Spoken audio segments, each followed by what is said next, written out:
Bienvenue à votre podcast CX au quotidien, où nous recevons des professionnels et des non-professionnels amoureux de l'expérience client pour partager et échanger. Mon nom est Julie Tano-Lawson, je suis votre animatrice et je vous souhaite une très belle écoute. Bonjour à toutes et à tous, merci d'être encore avec nous aujourd'hui pour ce nouvel épisode de CX au quotidien. Aujourd'hui, nous recevons Nicolas Baratia. Bonjour Nicolas, comment tu vas? Ça va super et toi? Ça va très bien, merci. Un peu grippé, mais bon, on n'y peut rien. Nicolas, est-ce que tu peux te présenter pour notre audience, qu'on sache un peu qui tu es? Oui, bien sûr, ouais, ouais. Background en France, dans le sud-ouest, et voilà, originaire du Pays Basque, Ok. enfant du luxe, et plus précisément de Louis Vuitton. J'ai fait une grande partie de ma carrière chez Louis Vuitton, Ok. avec une petite parenthèse chez Nespresso en France.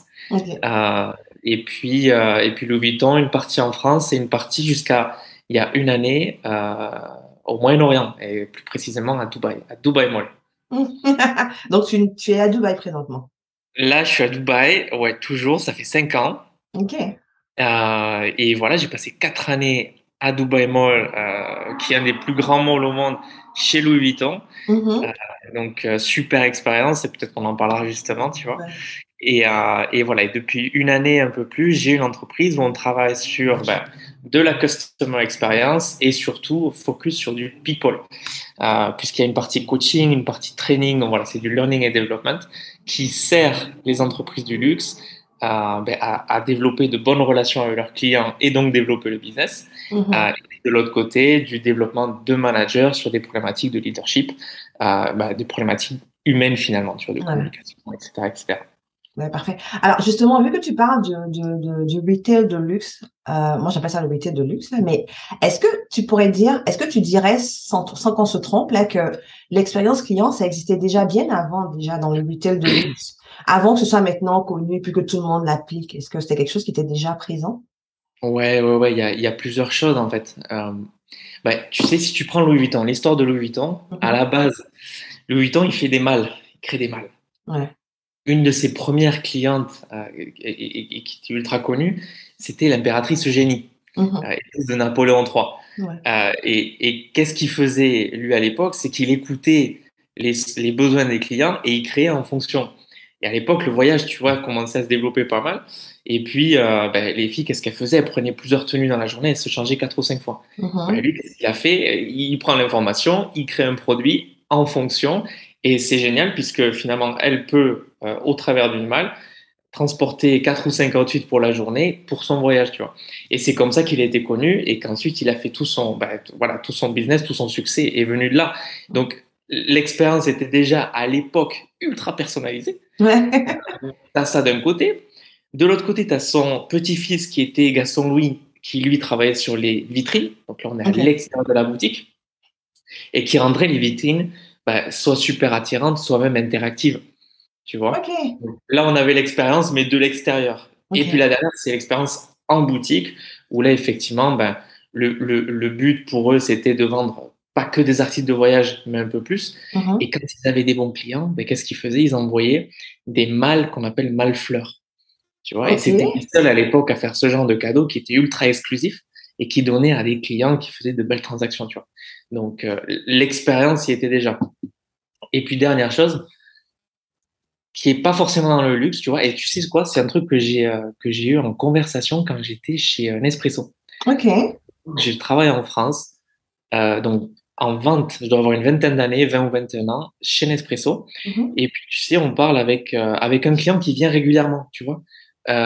Personne âgée, mais qui vient régulièrement, qui connaît tout le monde à la boutique et tout et tout. Et puis, il me dit quelque chose comme, oh, tu sais, je suis qu'un petit client, ou quelque chose comme ça, tu vois.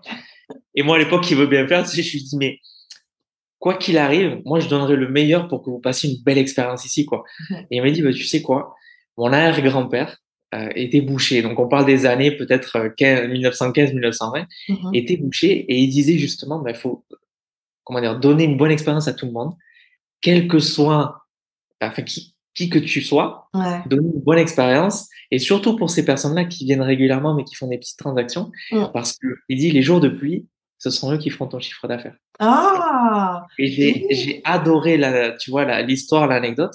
Et c'est quelque chose que j'ai gardé, que j'ai transmis à mes équipes, tu vois, petit à petit dans toutes les boutiques où je suis passé. Mhm. Ça fait drôle quand même que tu sois passé de. Tu as fait Louis Vuitton, tu as fait Nespresso, parce que Nespresso, c'est quand même pas totalement. C'est pas du luxe, on s'entend. Ouais. Mais tu veux dire, tu as été capable de prendre ce que tu as appris au niveau de Louis Vuitton, par exemple, puis de le ramener vers Nespresso, qui est beaucoup plus comme nous autres, là, individuel. Ouais, tu sais, Nespresso, ils avaient cette volonté-là. Et je pense que j'ai dû arriver au bon moment parce que ils avaient cette volonté-là d'offrir un service de qualité Mhm. en se référençant sur plusieurs choses. L'hôtellerie de luxe, OK. des marques comme Louis Vuitton, tu vois, ou de fashion finalement dans le Mhm. luxe. Et le dernier, c'était Apple, le Ah, service. d'accord. OK. Et donc, c'était le triptyque un peu tu sais, sur quoi on se basait, on allait chercher l'inspiration. Et c'est vrai que quand je suis arrivé, il y a un truc que j'avais mis en place. Pour moi, en tout cas au départ, c'est ce qu'on Mhm. appelle le clienteling. Et Le le clienteling, OK, d'accord. c'est euh, qu'est-ce que tu découvres de ton client? Et même si tu vends du café, qu'est-ce que tu peux découvrir d'autre pour que ça assure finalement une relation de confiance avec la personne que tu as en face, ton client ou ta cliente, et que finalement, bah, tu optimises ton business derrière. Tu vois? Donc j'ai vraiment pris ça de Louis Vuitton et installé chez Nespresso. Et puis Mhm. c'était le but, tu vois. Après, quand j'ai commencé à manager des équipes, c'était le but. Comment est-ce qu'on peut s'éclater au quotidien et que les Ouais. clients le sentent, tu vois, et qu'ils aient envie de venir parce qu'ils sentent qu'il y a une bonne ambiance, qu'ils ont envie de faire partie de ça aussi, quoi. Mais alors, maintenant que tu me dis ça, vu que tu parles des équipes et tout ça, si je comprends, je veux dire, vu que c'était déjà super intéressant, super nécessaire, super important, l'expérience client, je présume alors que l'expérience employée aussi revêtait une très grande importance au niveau du Ouais. retail de luxe. C'est presque même numéro un, hein. Ah oui, ok. C'est Et presque. comment ça se manifestait, ça? Je peux te parler de Dubaï, par exemple, tu vois, qui est un Oui, marché, enfin, pas que Dubaï, mais le Moyen-Orient en général, je trouve que c'est un marché, pardon, très spécifique. ok. Et notamment Louis Vuitton, tu sais, quand je suis arrivé ici, en 2017, Mhm. je passe d'une boutique Nespresso avec une vingtaine de personnes à un flagship store Louis Vuitton, à l'époque top 3 ou top 4 au monde, avec 120 personnes. Et alors, du coup, Ok. je me dis, waouh, c'est impressionnant la différence, quoi. Et c'est vrai que le rythme est infernal. La Ok. boutique est ouverte entre 7 heures le matin et minuit, voire 1 heure, voire 2 heures le matin. Oh, ok. Donc, ce sont des amplitudes énormes. Tu as plein de chiffres différents dans la journée, des équipes de vente qui doivent être, tu vois, aux alentours de 70 peut-être personnes. Euh, et le volume, sur les week-ends, je me rappelle, je crois qu'on avait quelque chose comme 5 ou 6 000 personnes dans la boutique par jour. Hein, Ah, sur le... d'accord. C'était hors du commun. Et du coup, imagine que toi, tu vends là-bas ou peu importe ta position, mais tu es constamment dans le volume, à fond, à Ouais. fond, à fond. Et c'est dur, physiquement, c'est dur, nerveusement, c'est dur. C'est un pays où l'exigence du client est assez élevée. Ok. Ils sont seuls ici, tu sais. Et du coup, c'est pas facile pour les équipes. Donc, le risque, en fait, que j'ai trouvé, c'est que si tu t'amuses pas, c'est le début de la fin. Ouais. Donc, du coup, c'est quelque chose sur lequel enfin, moi, à mon niveau, je Mhm. faisais vraiment attention avec mes équipes, tu vois, à ce on crée des jeux, on soit à l'écoute, on propose, tu vois, des activités dehors de temps en temps. Donc, ouais, l'expérience employée, c'est presque numéro un. Après, au niveau de l'entreprise, si on le prend à 360, Mhm. ben, les bénéfices, le well-being des employés, euh, Ok. tu vois, leur carrière, comment on fait en sorte qu'on leur donne le training, tu vois, ou les formations suffisantes pour qu'ils puissent progresser dans leur carrière, etc., etc. Donc, l'expérience employée, pour moi, c'est numéro un si tu veux que tes clients, à la fin, ben, soient heureux avec ta marque, quoi. Ah, ouais, effectivement. C'est fou. Tu sais, maintenant, c'est démocratisé, effectivement, mais de penser que déjà, dans le temps, c'est quelque chose de déjà connu et de déjà appliqué dans le monde du retail de luxe, c'est intéressant. Alors, toi, dans ta nouvelle entreprise, comme tu dis, tu fais du coaching aux gestionnaires et aux managers. Puis, Mhm. donc, c'est sur quoi tu mets l'accent? Et est-ce que généralement, c'est les managers et tout ça dans le domaine du retail de luxe? Toujours? Alors, oui et non. OK. J'ai commencé par ça parce que c'est ce que je connaissais le mieux. Quand j'ai fait ma certification de coach Ouais. avec la Fédération internationale de coaching, Mhm. tu sais, tu as un nombre d'heures de coaching à faire. Ouais. Et bon, étant chez Louis Vuitton, c'est vrai que mon réseau tourne ben, dans les entreprises un peu compétitrices, tu vois, du luxe. Donc, du coup, j'ai commencé à coacher des managers enfin, qui travaillent en boutique, en retail donc. Mhm. Et sur les problématiques, c'était de la carrière, du leadership et même, tu vois, un peu de coaching de vie. Du coaching de vie. Ouais, il y avait un peu de coaching de vie aussi là-dessus. Et donc, du coup, j'ai développé mes offres comme ça. Aujourd'hui encore, j'accompagne ce scope-là tu vois, de cette population-là Ouais. euh, et aussi d'autres personnes, tu vois, les entrepreneurs, etc. Mais après, c'est vrai que ouais, sur du coaching de leadership, alors les choses clés sur lesquelles on travaille, c'est connaissance de soi. Tu OK. vois. On se connaît jamais assez finalement. On se raconte des histoires, je dirais. Tu OK. sais, le truc du style ah je peux pas faire ça ou j'ai jamais été bon à faire ça. En OK. fait, c'est juste qu'on a capitalisé sur nos peut-être une expérience ou deux et on s'est créé toute une histoire en disant que ben, Mm. on est vraiment pas capable. Alors qu'en fait, c'est même pas vrai, mais on s'est juste dit ça comme ça. OK. Donc finalement, c'est quelque part faire une baseline, tu sais, un SWOT avec le manager de ben voilà, quelles sont tes opportunités, tes faiblesses, blablabla. Mhm. Et puis travailler sur des blind spots aussi. Qu'est-ce que tu ne vois pas aujourd'hui et qui peut te servir dans ton rôle. Donc OK. là, ça. La deuxième chose, c'est la projection. OK. Qui tu veux devenir? Si D'accord. toi, une personne qui a du succès dans, je sais pas, 3 ans, qui dois-tu devenir pour être cette personne? OK. Et la troisième, c'est, alors, je le fais surtout en boutique parce que ça marche beaucoup et ça a beaucoup d'impact. En fait, c'est quel est l'héritage que tu veux laisser à la boutique? En fait, tu veux qu'on se rappelle de toi pourquoi? OK. Et c'est là où c'est intéressant. Une fois que tu as tout ça, ben, tu travailles en fonction, tu mets les actions en fonction.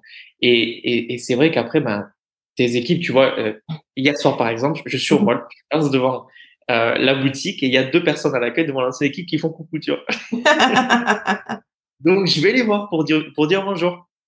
Et là, c'est trop rigolo parce que elle me saute dans les bras. Tu sais, OK. câlin. Et là, elle discute et tout, ça va, ta. Puis t'as un collègue, un de mes anciens collègues chinois qui entend, il voit, je le vois, il demande il s'excuse auprès de ses clients, il vient me voir, il me prend dans ses bras aussi.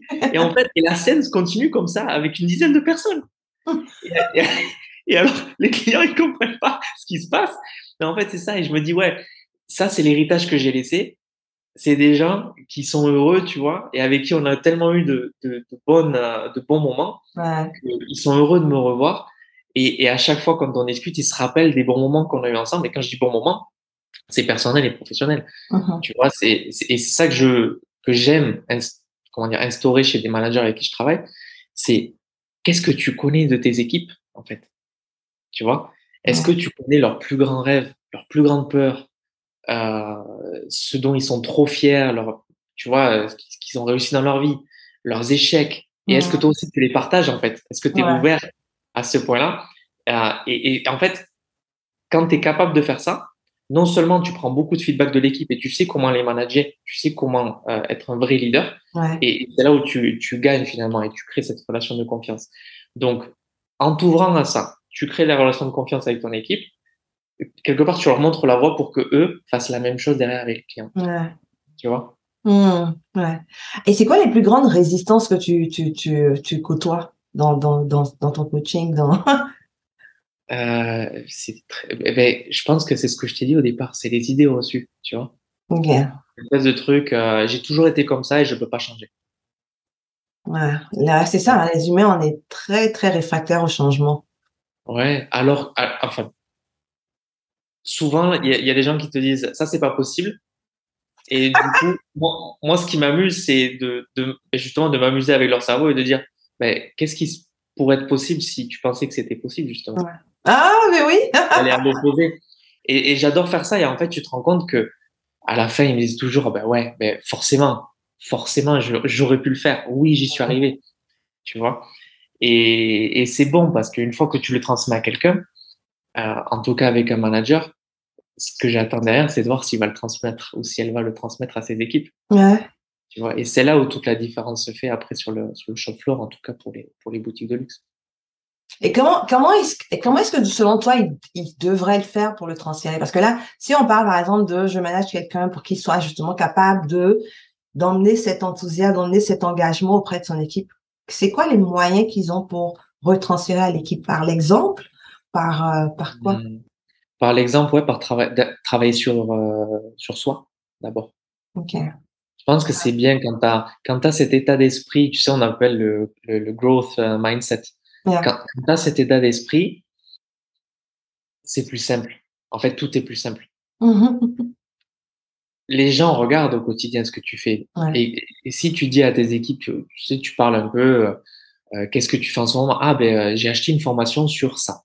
Ou j'apprends le coaching. Mmh. Euh, j'ai un workshop sur l'intelligence émotionnelle.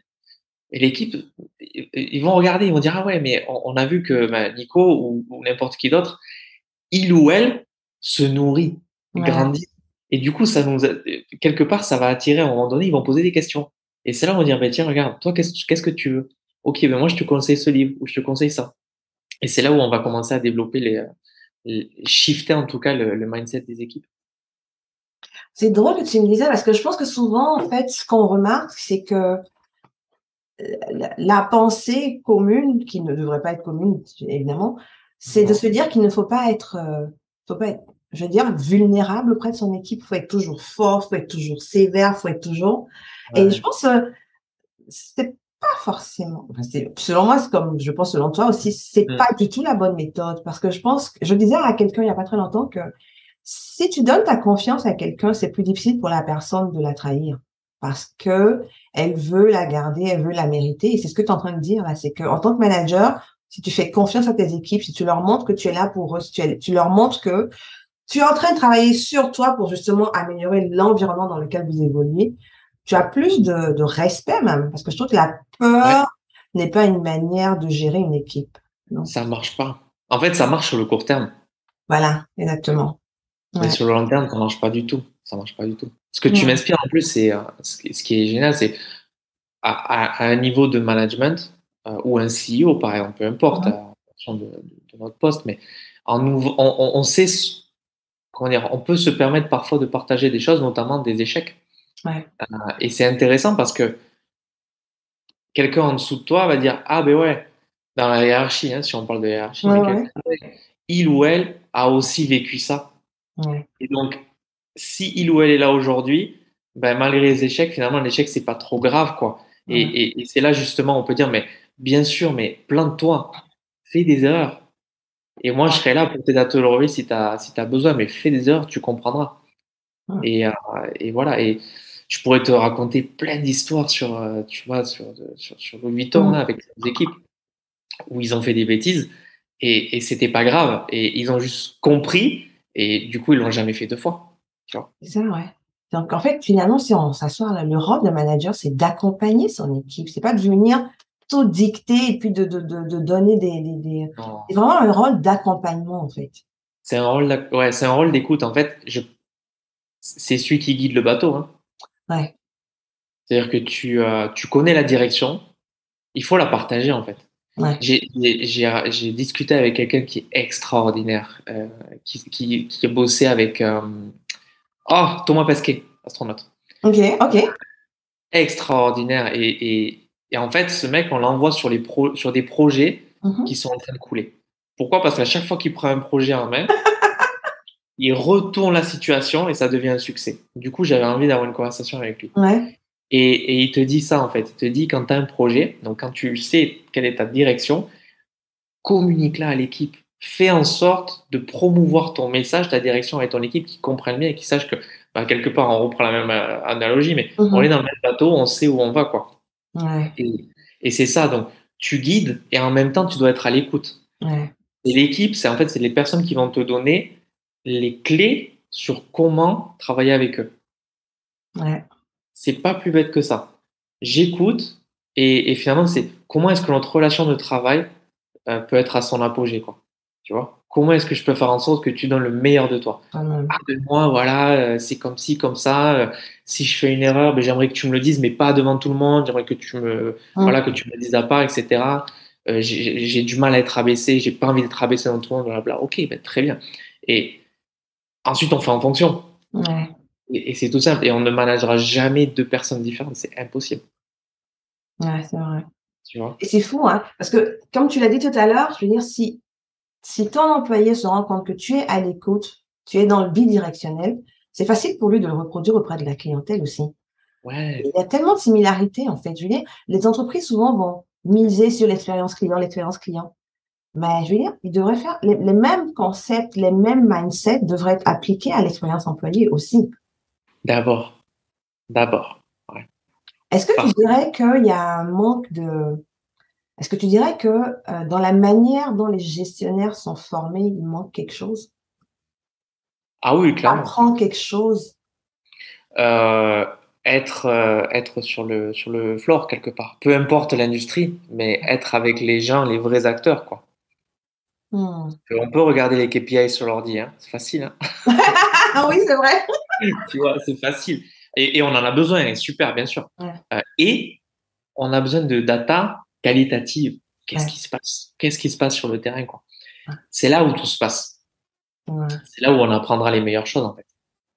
Waouh. Écoute, c'est dommage, le temps passe tellement vite. J'aurais pas te poser quelques questions de plus là. Mais en tout cas, je suis vraiment, vraiment heureuse que tu aies participé à ce podcast-là. Merci beaucoup pour tout ce que tu nous as apporté. Il En faut fait, retenir que être à l'écoute de ses employés et les guider, c'est la chose à faire pour être un bon gestionnaire et pour avoir du succès aussi. Parce que on veut être un bon gestionnaire justement pour avoir du succès avec notre équipe et de façon professionnelle nous-mêmes aussi. Donc, bien sûr. d'après ce que Nicolas nous dit, effectivement, la voie à suivre, c'est ça, l'écoute et guider son équipe en s'amusant. Tiens, donc, Ah, ça, c'est le meilleur. alors, merci Nicolas beaucoup pour cet épisode-là. Et Ah, à merci, l'écoute, Julie. ben, je vous dis, on se revoit dans 2 semaines.